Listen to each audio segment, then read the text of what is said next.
two children were connected. This is Male suspect was found dead at an apparent suicide in a restaurant in Saskatchewan, just north of the city.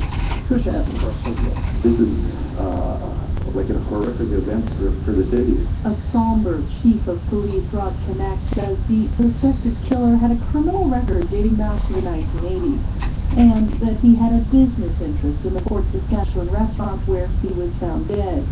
Chief Connect says the weapon used in the killing was a stolen 9mm handgun. There is strong evidence that these events are the tragic result of family and domestic violence. The tragedy is hitting close to home for Maria Mello. She lives down the street from one of the crime scenes. I just think I was just grateful. I mean, it's good family time, spending time with the family and friends. While police continue to investigate, a neighbor and the city was wondering about the life lost, who took them, and why. The rain and wind are hindering the search for victims of AirAsia Flight 8501. The first two bodies have arrived back in the Indonesian city of Surabaya, where relatives are waiting. Next of kin have been asked for DNA samples to help identify the victims. Sonar images show what's believed to be the fuselage on the ocean floor, and officials believe most victims, as well as the plane's black boxes, will be found there.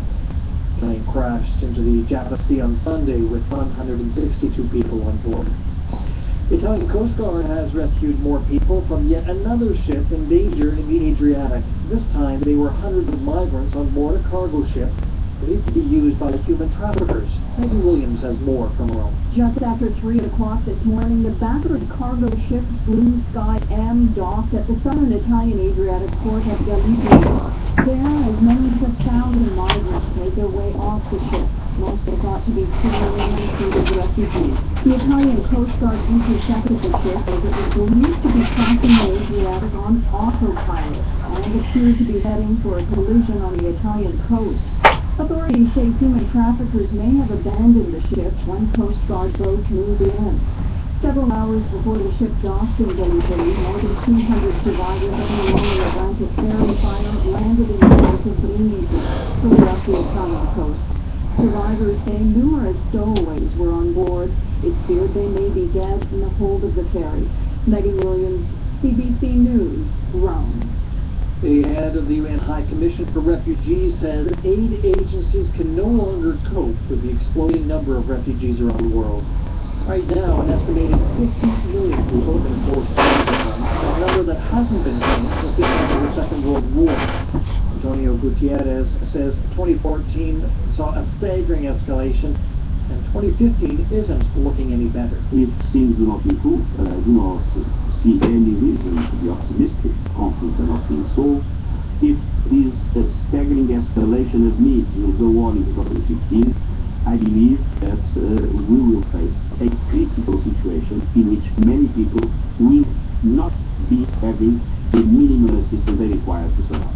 Gutierrez says the high number of refugees in Syria and Iraq are a major concern because the situation in both countries is a major crisis. More than a dozen protesters, including members of the punk group Pussy Riot, have been detained in Moscow. 2,000 people rallied near Red Square last night in the boldest anti-government demonstration in years. More than 200 people were arrested, though many have since been released. They were protesting the conviction of opposition leader Alexei Navalny and his brother. Navalny is a critic of Russian President Vladimir Putin and says his trial was politically motivated. That's the CBC News for this hour. I'm Pat Cole.